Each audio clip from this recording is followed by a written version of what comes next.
Hi friends, welcome back to our vlogs. இன்னைக்கு நம்ம சேனல்ல என்ன பார்க்க போறோம் அப்படினா இந்த vlog வந்து லாஸ்ட் 2 டேஸ்ல எடுத்ததுங்க.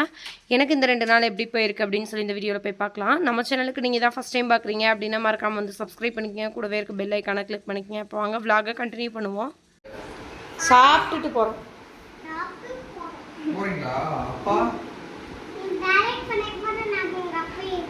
நாங்க வேலைக்கு போனதுக்கு அப்புறம் போயிடுவோம். இன்னைக்கு வேற ஒருத்தவங்க தோட்டத்துல யானை வந்துருச்சு தெரியுமா? வந்து சோலாரை உடச்சி விட்டு அவங்க தோட்டத்துலேயும் போய் தென்னங்கண்ணெல்லாம் உடச்சி விட்டு வந்துருச்சு. ஏன்னா நம்ம ஊருக்கு வந்து சோதனையா வேதனையான்னு தெரியல. டேம் கிட்ட அவங்க தோட்டத்து டேம் கிட்டயா இல்லை நம்ம இதில் பக்கமா? ஆஃப்டர்நூனுக்கு மேலே வந்து ஒட்டன்த்திரம் கிளம்பிட்டோம். இன்றைக்கி எதுக்கு ஒட்டன்த்திரம் போகிறோம் அப்படின்னம்னா என்னோடய தம்பி ஒய்ஃப் இருக்காங்கல்ல, அவங்க வந்து அவங்க வீட்டு பக்கத்தில் யாரோ மெட்டர்னிட்டி வந்து கேட்டிருந்தாங்க அப்படின்னு சொல்லி கேட்டிருந்தா. நானும் வந்து கலெக்ஷன்ஸ் அனுப்பியிருந்தோம். ஸோ வந்து அவங்க அது கூட வந்து 2 ட்ரெஸ் வந்து வச்சு ஆர்டர் போட்டிருந்தாங்க. கையோடு கொண்டு போய் கொடுத்துட்டு நம்மளும் வந்து பாப்பா பார்த்துட்டு வந்துடலாம் அப்படின்னு சொல்லிட்டு தான் வந்து கிளம்புனேன். அதுக்குள்ளே அம்மா வந்து ரேஷன் கடையில் பொருள் போடுறாங்க, போய் வாங்கிட்டு வந்துடலாம் வா அப்படின்னு சொல்லி கூப்பிட்டனால அப்படியே எங்கள் கார்டுக்கும் வாங்கிட்டு அம்மாங்களும் அவங்க கார்டுக்கு வாங்கிட்டு அப்படியே வீட்டுக்கு வந்தோம். வந்து மேலே பார்த்தா அத்தை வந்து எண்ணெய் ஆட்டுறதுக்காக தேங்காய் பருப்பெல்லாம் வந்து அள்ளி வச்சுக்கிட்டு இருந்தாங்க. நாங்களும் ஒட்டன்த்திரம் தான் வரணும், நீங்கள் முன்னாடி கிளம்புங்க அப்படியே நானும் வந்து பின்னாடி வரோம் அப்படின்னு சொல்லியிருந்தாங்க. சரின்னு சொல்லிட்டு தான் நாங்களும் வந்து பிள்ளைங்களை கூட்டிகிட்டு நான் கார்த்தியா வீட்டுக்கு வந்து கிளம்பிட்டேன்.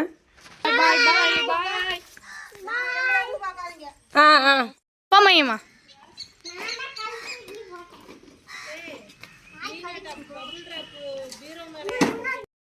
கொரியரையும் வந்து ஓரளவுக்கு வந்து பேக் பண்ணியாச்சு. அவங்க அந்த அக்காவே வந்து பார்த்துட்டாங்க.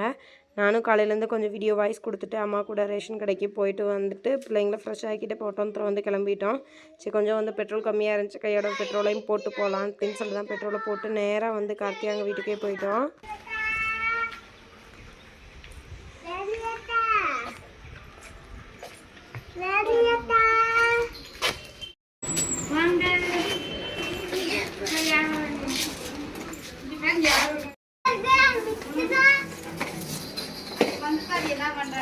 அங்கமே அங்க வர மாமா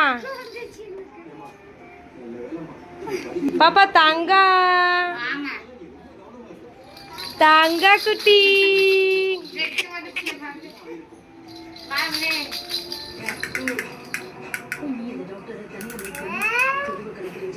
ஐயோ அத்தனை வேணுமா? கருவாக்காய் கையிடா கையிடா பாரு யார் பார்க்க வந்திருக்கீங்க? அங்க போக கூடாது, கீழே வா. பாப்பா உடம்பு படிக்கணும்.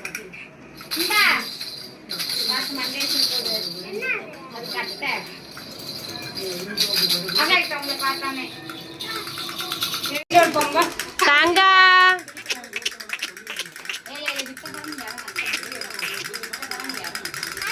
அத்தண்டலி அத்தை சொல்லு. அத்தை சொல்லவே மாட்டியா? அத்தை உருளைன்னு தொலைச்சு உங்க அம்மா உருள மாட்டிக்கிற. இங்க பாரு கேக்குது பாரு. ஏ தூக்க கூடாதுமா. தாங்க குட்டியே அக்கா மகி அக்கா. அங்க வருவியாமா? வரையா பாப்பான்னு கேளு. ஐயோ 2 பேரும் சேர்ந்து மாத்தி மாத்தி தூக்குற ஆளுகளே.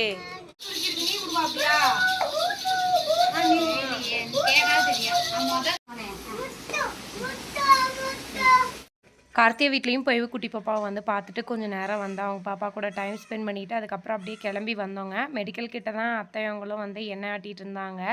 அவங்களும் வந்து கொஞ்சம் கரண்ட் போயிடுச்சு அப்படின்றதுனால வெளியே வந்து எங்களை பார்த்துட்டு அப்படியே வெயிட் பண்ணிகிட்டு இருந்தாங்க. நாங்களும் சரின்னு சொல்லிட்டு உள்ளே போய் பார்த்தோம். கரண்ட்டு வந்துருச்சு, எண்ணெய் வந்து ஆடிட்டு இருந்துச்சு. அத்தை வந்து நாங்கள் வர்றது கொஞ்சம் லேட் ஆயிரும், நீங்கள் கிளம்புங்க மழை இது வந்துட போகுது அப்படின்னு சொன்னாங்க. சரின்னு சொல்லிட்டு தான் அத்தையவங்க அப்படியே விட்டுட்டு நாங்கள் வந்து பிள்ளைங்களை கூட்டிகிட்டு கிளம்பிட்டேன். வரையில் கொஞ்சம் காய்கள்லாம் வாங்கிட்டு போகலாம் அப்படின்னு சொல்லிட்டு தான் ஒரு கடையில் நிப்பாட்டி ஃப்ரூட்ஸ் எல்லாம் வேணுன்றது வெஜிடபிள்ஸு ஃப்ரூட்ஸ் எல்லாமே வாங்கிட்டு வந்துட்டேன். ரித்வினா ஆக்சுவலாக வந்து ஸ்நாக்ஸ் கேட்டுட்டு இருந்தாங்க. அதனால் வந்து பப்ஸ் மட்டும் ஒன்று மட்டும் வாங்கி கொடுத்துட்டு அதுக்கப்புறம் அப்படியே வீட்டுக்கு கூட்டிகிட்டு வந்துட்டேன். வீட்டுக்கு வந்ததுக்கப்புறம் வந்து தோட்டத்தில் யானை வந்து உடச்சி போட்டுருந்துச்சு பார்த்தீங்களா வாழை மரம். அதில் இருந்த வாழைப்பூ வந்து அத்தை வந்து 2 எடுத்து வச்சுருந்தாங்க. அதை ஒன்று மட்டும் கொடுத்துட்டு இன்னொன்று வச்சுருந்தாங்க. சரி அந்த ஒன்றை க்ளீன் பண்ணி இன்றைக்கி வந்து செஞ்சிடலாம் அப்படின்றதுக்காண்டி தான் வந்து க்ளீன் பண்ணிக்கிட்டு இருக்கேன். இது வரைக்குமே நான் வந்து வாழைப்பூ தனியாக வந்து க்ளீன் பண்ணதில்லை. சரி நம்ம தான் ட்ரை பண்ணி பார்ப்போம், சும்மா தான் எனக்கு வந்திருக்கோம் அப்படின்றதுக்காண்டி வந்ததுக்கப்புறம் வந்து கொஞ்சம் வாழைப்பூ இதெல்லாம் எடுத்து க்ளீன் பண்ணி வச்சுக்கிட்டு இருந்தேன். மறுநாள் வந்து மணி டியூட்டிலேருந்து வருவார். சரி வந்ததுக்கப்புறம் சமைச்சிக்கலாம் அப்படின்னு சொல்லிட்டு தான். என்னம்மா வருது? தூக்கமாக வருதா? ஏம்மா உனக்கு தூக்கம் வரலையாம்மா? அந்தம்மா ருத்வின் உனக்கு எத்தனை அசைன்மெண்ட் இருக்கு, ஏன் ருத்வின் பண்ணவே மாட்டேங்கிற? யார் பண்ணுவா அதெல்லாம்? தம்பி நாய் கடிச்சதுக்கு இன்னைக்கு எங்க ஓடுற? இன்னைக்கு ஒரே ஒரு ஊசி போட்டா முடிஞ்சு. டானிக்கு தான் இன்னைக்கு ஊசி இல்லையாம்மா? டானிக்கு ஊசி போட்டா வேலை முடிஞ்சு. சேந்திரி கை அத்து விட்டா கை சப்ப மாட்டேன், அப்புறம் வந்து அந்த கையை அத்து விட்டுரும். ஊசி போடுறதுக்காக கிளம்பிட்டவங்க. மகிழினி நானும் வரேன் அப்படின்னு சொன்னனால சரின்னு சொல்லிட்டு தான் பாப்பாவையும் சேர்த்து கூட்டிகிட்டு போகிறேன். பவித்ரா வந்து வீட்டில் இருந்தால் தம்பி வந்து பிடிக்கிறதுக்கு ஒரு ஆள் வேணும். ஊசி போடையில் வந்து ரொம்ப கத்திவான், சவுண்டு போடுவான் அப்படின்றதுக்காண்டி பவித்ரா சரி நானும் வரேன் அப்படின்னு சொன்னால் பவித்ராவையும் சேர்த்து கூட்டிகிட்டு போனோம். போய் அங்கே ஆக்சுவலாக வந்து இன்றைக்கி கொஞ்சம் கூட்டம், அது இங்கே செக்கப்புக்கு அதுக்கு இதுக்குன்னு வந்தவங்கெல்லாம் கொஞ்சம் கூட்டமாக இருந்துச்சு. நாங்களும் போய் டோக்கன் போட்டுட்டு அப்படியே வந்து டக்குன்னு ஊசியை போட்டு வந்துட்டோம். ஊசி எதுக்கு எனக்கு போட்டேன், என்னைய விட்டுருங்களேன் அப்படின்னு தான். எனக்கு காமெடியாகவும் இருந்துச்சு, பாவமாகவும் இருந்துச்சு. அவ்வளோதான்டா எல்லா ஊசியும் முடிஞ்சிச்சுடா, என்ன எதுக்குடா அழுகிற அப்படின்னு சொல்லிட்டு இருந்தேன். இனிமேல் ஊசி போட கூப்பிட வேணாமா? அப்போ நீ நாய்கிட்ட போகாமல் இருக்கணும்.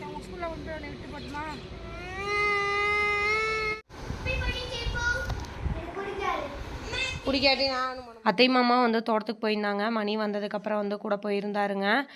ஆக்சுவலாக அந்த யானை தள்ளி விட்டது இன்னொருத்தவங்க தோட்டத்தோட தென்னை மரம் பார்த்திங்க அப்படின்னா கரெக்டாக எங்களோட சோலார் மேலேயே விழுந்துருச்சு. அது ஒரு பக்கம் நாங்கள் டெம்பரவரியாக நிப்பாட்டி இந்த சோலாரையும் சேர்த்து அது வந்து டேமேஜ் பண்ணிருச்சு. அது ஆக்சுவலாக வந்து சண்டேவே அது நல்லா ஆட்டமாக தான் இருந்துச்சு. சரி விழுகாது அப்படின்ற நம்பிக்கையில் இருந்தோம். பட் வந்து கொஞ்சம் மழை அதிகமாக பெஞ்சனால என்னமோ தெரிலங்க, அது வேர் ஊறி வந்து அப்படியே தென்னை மரமே சாஞ்சிருச்சு. அதெல்லாம் அத்தையும் எல்லாம் மாமா எல்லாம் போய் கட் பண்ணி கொஞ்சம் எடுத்து துண்டு துண்டாக போட்டுட்டு இருந்தாங்க.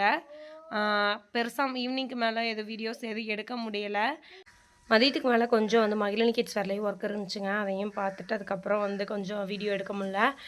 நைட் டின்னருக்கு பார்த்தீங்க அப்படின்னா சோயாபீன்ஸ் வச்சுட்டு ஒரு ரெசிபி ஒன்று செய்யலாம் அப்படின்னு சொல்லிட்டு தான் வந்து எடுத்து செஞ்சுட்டு இருந்தேன். ஆக்சுவலாக இது வந்து நான் யூடியூப்பில் தான் பார்த்தேன். எப்படின்னா தோசைக்கு நடுவில் வந்து ஸ்டஃபிங் மாதிரி வச்சு சமைக்கலாம் அப்படின்னு சொல்லி தான் பிளான் பண்ணி எடுத்து சோயாலாம் வந்து ஊற வச்சுருந்தேன்.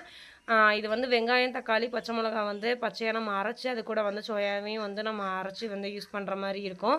சரி அதுக்குள்ளே வந்து கொஞ்சம் நேரம் சோயாபீன்ஸ் வந்து மீன் மேக்கர் ஊறட்டும், நம்ம அந்த கேப்பில் வந்து வெங்காயம் தக்காளி கட் பண்ணிடலாம் அப்படின்னு சொல்லிட்டு தான் வந்து அதை கட் பண்ணிகிட்டு இருக்கேன். ஆக்சுவலாக எனக்கு செம்ம அப்செட்டுங்க. ஏன்னு சொல்லி பார்த்தீங்க அப்படின்னா சோயா நல்லா ஊறி இருந்துச்சு. சரி இன்னும் கொஞ்சம் நேரம் ஊறட்டும் அப்படின்னு சொல்லிட்டு நான் வந்து அடுத்த ஒரு ஒர்க்கை வந்து பார்த்துக்கிட்டு இருந்தேன். அந்த கேப்பில் என்ன ஆயிடுச்சு அப்படின்னா அந்த சோயா ஊறினதுலேருந்துமே குட்டி குட்டி பூச்சி புழு இதெல்லாம் வரும்லங்க, அந்த மாதிரி வந்துருச்சு.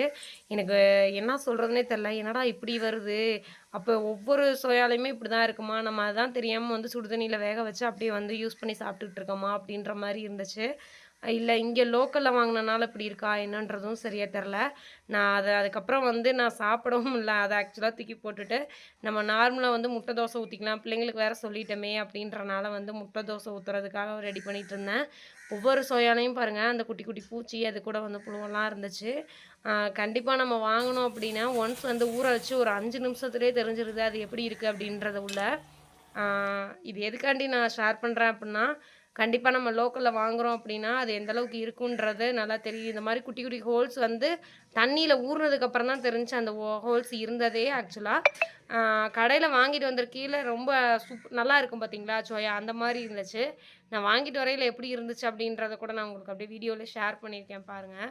அதை ஒரு பக்கம் தூக்கி போட்டுட்டு இருந்த வெங்காயத்தை ரொம்ப பொடிசாக கட் பண்ணிவிட்டு அதை வந்து தோசைக்கு மேலே வந்து லைட்டாக போட்டுட்டு முட்டை வந்து உடச்சி ஊற்றி இருந்து செஞ்சுக்கலாம் அப்படின்னு சொல்லிட்டு தான். எனக்கு மேக்ஸிமம் வந்து முட்டை பிடிக்காது, அதனால் வந்து நார்மலாக ஒரு 4 தக்காளி வரமிளகா வந்து அரைச்சி பச்சையாக பச்சையாக அரைச்சி எண்ணெய் கடுகு போட்டு நம்ம நல்லா தாளித்து நம்ம தோசைக்கு நடுவில் வந்து மசாலா வைப்போம் பார்த்திங்களா, அந்த மாதிரி வச்சு நம்ம சாப்பிட்டுக்கலாம் அப்படின்னு சொல்லிட்டு தான் அதை வந்து ரெடி பண்ணிகிட்டு இருந்தேன்.